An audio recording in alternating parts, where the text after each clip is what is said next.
Case ऐसा है कि एफआईआर में प्रार्थिया ने ये लिखवाया था कि अक्यूज्ड उसको लेकर के गया, उसके साथ गलत काम। It is a mistake on my part, मैं मना नहीं करूंगा उस चीज से कि ट्रायल एक परफेक्ट प्रोसीडिंग तो नहीं है। प्रोसिक्यूशन से भी गलतियां होती हैं, डिफेंस से भी गलतियां होती हैं। अगर कोर्ट चाहे अगले दिन फाइनल हियरिंग कर सकती है। The stage is final hearing only. अब वो फाइनल हियरिंग में जब तक उसका नंबर आता है तब तक 22 साल निकल चुके होते हैं।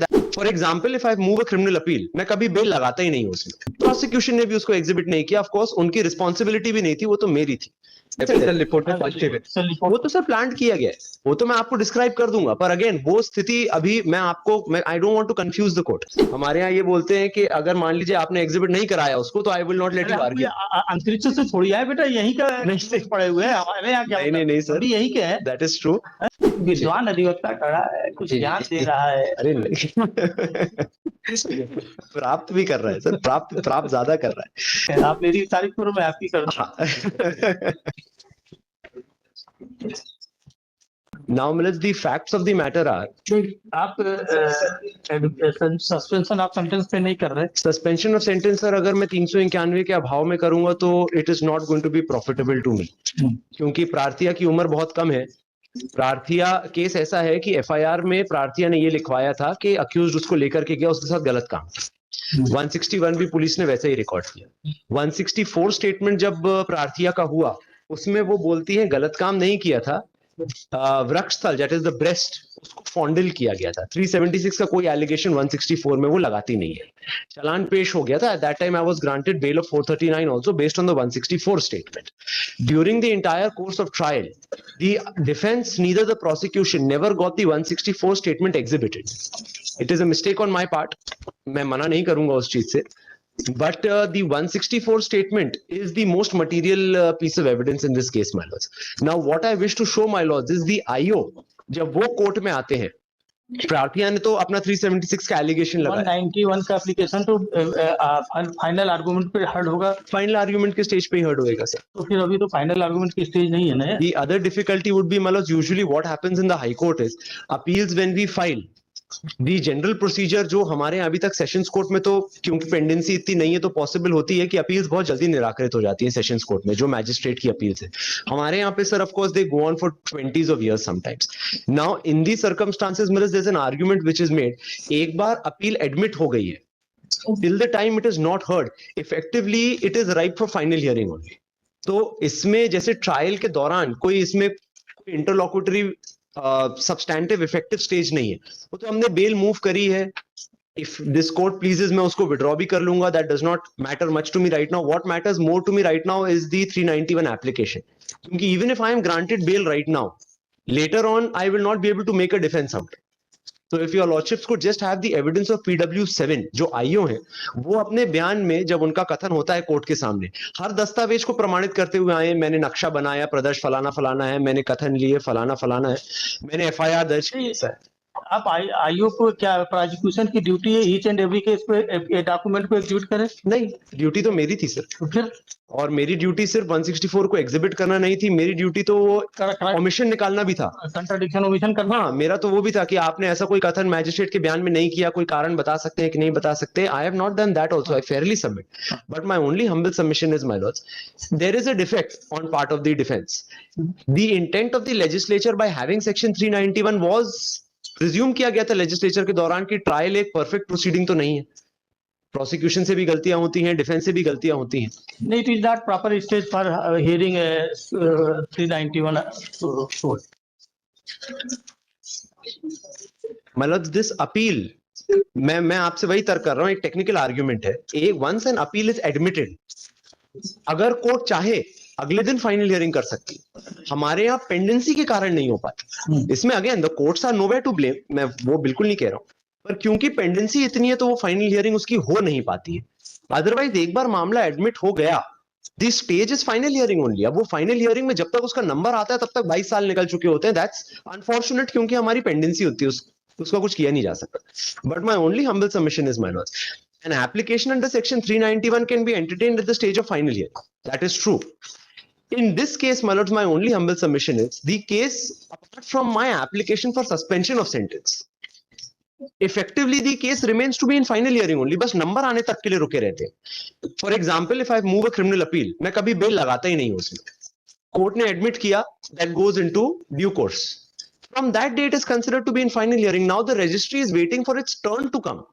कि 2023 के जब मामले लगना चालू होंगे तब हम लगाएंगे. Now my only concern or my only argument before your lordships is grave prejudice would be caused to me अगर ये 164 का स्टेटमेंट रिकॉर्ड पे नहीं आता है, क्योंकि that's the best document in my case. 376 के केस से बाहर निकाल करके मुझको 354 में लेके जाने के लिए that's the only one document which I have. Due to a mistake the defence वो एग्जिबिट नहीं हुआ. प्रोसिक्यूशन ने भी उसको एग्जिबिट नहीं किया. ऑफ कोर्स उनकी रिस्पॉन्सिबिलिटी भी नहीं थी, वो तो मेरी थी. But in the interest of justice sir, अगर the court will just have the 164 statement once, वो है रिकॉर्ड का भाग, अगर उसको आप एक बार बस देख लें तो my grievance will come before my lords. Lordship Pradesh P23 FSL report अभियुक्त की स्लाइड पर वीर के धब्बे एवं मानव संक्रामण पाए गए. Page number 25. DNA report positive. हाँ, मैं तो FSL रिपोर्ट में पॉजिटिव है. वो तो सर प्लांट किया गया है, वो तो मैं आपको डिस्क्राइब कर दूंगा. पर अगेन वो स्थिति अभी मैं I don't want to confuse the court. और एक्सरे रिपोर्ट में सर 13 से 15 वर्ष आयु बताई गई है. उसकी बहुत कम. Page number 17. बिल्कुल, मेरा कन्विक्शन तो हुआ ही है ना. डॉक्टर वीथी जैन. आप पैरा 22 अभियोजन साक्षी 3. मैं पढ़ देता हूँ सर. उभय पक्ष के तर्कों पर विचार किया गया, प्रकरण का अवलोकन किया. बचाव पक्ष का तर्क यह सही है कि प्रकरण में अभियोगित्री को अभियोजन द्वारा पक्षद्रोही घोषित किया गया है एवं दंड प्रक्रिया संहिता की धारा 164 के कथन में भी बलात्संग के संबंध में अभियोगित्री को कोई तथ्य नहीं बताए हैं. साथ ही अभियोजन की ओर से अभियोगित्री के पिता एवं पड़ोसी साक्षी दैट्स द नेम के कथन नहीं कराए गए. लेकिन कोर्ट ने डिस्कस किया, अगर एग्जिबिट नहीं भी हुआ है जी तो उसको तो डिस्कस कर दिया उन्होंने. जी जी. अब वो 391 के तहत रिमांड होने का कोई स्टेज भी नहीं है. मैं रिमांड जरूरी नहीं है सर. 391 में सिर्फ डॉक्यूमेंट को भी स्वीकार किया जा सकता है. उसको डिस्कस कर लिया इस पैरा 22 में. Sir I just point out, उसको हम कारण देख लें कि उसको डिसबिलीव क्यों किया गया. वो अलग चीज है जी. नहीं डिसबिलीव नहीं, अगर इसी कारण से उसको डिसबिलीव किया गया है कि भाई डिफेंस ने उसको एग्जिबिट ही नहीं किया तो मैं नहीं देखूंगा. नहीं ऐसा नहीं. भाई देख लेते हैं. आपने जजमेंट पढ़ा ही नहीं, इसके मतलब आपने जजमेंट ट्रायल कोर्ट का नहीं पढ़ा. पैरा 22 तो नहीं पढ़ा था सर, ये तो मैं फेयरली कंसीड करूंगा. पैरा 22 नहीं पढ़ा. मैं ये नहीं कह रहा हूं कि उसको कंसीडर नहीं किया गया. पैरा नंबर पर अगर my Lord's has also conducted numerous of trials, the method of getting this exhibited was. लेकिन ये वर्ड नहीं लिखा है कि चूंकि एग्जिबिट नहीं कराया गया है तो ऑलवेज अगर एग्जिबिट नहीं भी आया है जी जी तो प्रोसिक्यूशन के डॉक्यूमेंट को डिफेंस में फेवर में पढ़ा जा सकता है. ये it is settled principle. that is there, but of course I am more than happy that my lords are aware and following that principle, क्योंकि हमारे यहाँ usually the trend is different. हमारे यहाँ ये बोलते हैं कि अगर मान लीजिए आपने एग्जिबिट नहीं कराया उसको तो I will not let you argue. अंतरिक्ष से थोड़ी आए बेटा, यहीं का नहीं पड़े हुए हैं हमारे यहाँ. क्या नहीं सर, यहीं के है. that is true, but we make number of arguments sir. Whenever we make this argument कि now if I then in that case millets may forgo my 391 application. In that case millets my 389 application my lords may consider. If the 164 statements my lords will consider, not because it's being trial court ने भी consider किया है. जी trial court ने भी consider किया है जी. इसलिए वो आपका जो 391 है ना इस स्टेज पर लॉर्डशिप PW3 में भी आया यार है. अभी तो जी लॉर्डशिप. विद्वान अधिवक्ता खड़ा है, कुछ ज्ञान दे रहा है. अरे नहीं प्राप्त भी कर रहा है सर, प्राप्त ज्यादा कर रहा है. Now let's what my submission. आप मेरी तारीफ करो, मैं आपकी कर दूं. Now let's what my submissions would be. My lords are following the principle that since it's part of the record, the court can see it. वो बिल्कुल सही सिद्धांत है sir. We don't dispute that at all.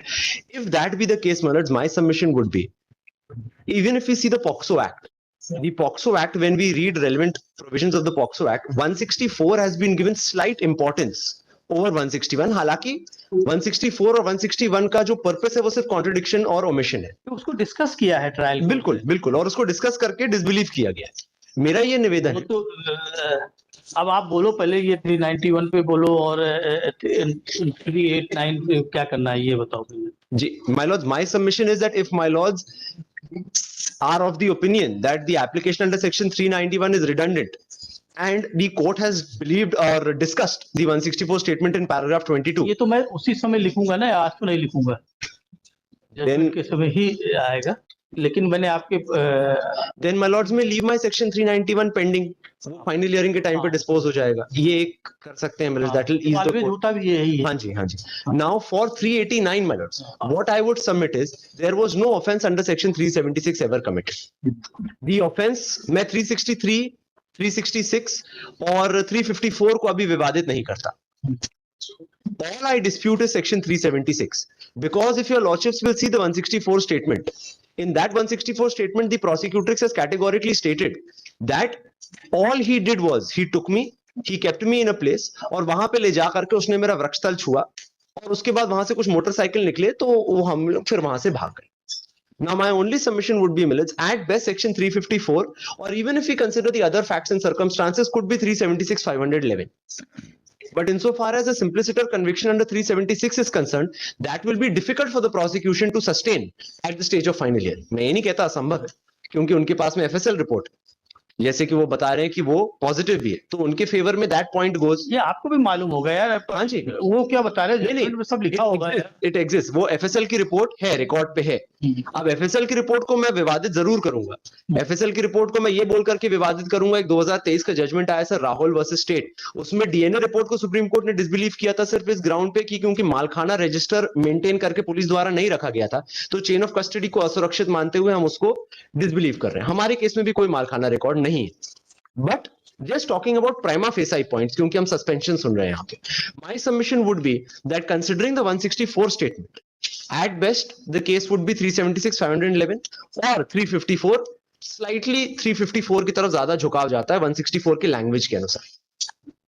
FSL की report जो है वो at the stage of final hearing definitely विवादित होगी on the grounds of chain of custody.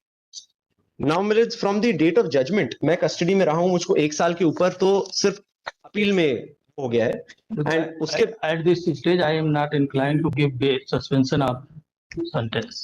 तो then in that case my lords may I pray for a withdrawal of the application with whatever liberty my lords would observe. Liberty आपके पास always है. वो तो रहती है sir,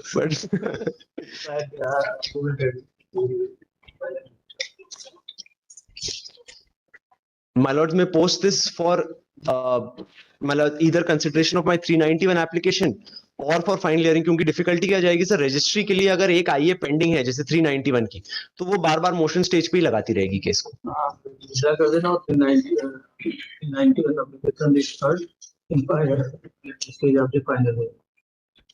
Highly obliged. If my lords would be so kind enough to observe कि I may refresh my prayer after 6 months or something like that, I'll be more than obliged. I am sorry. 17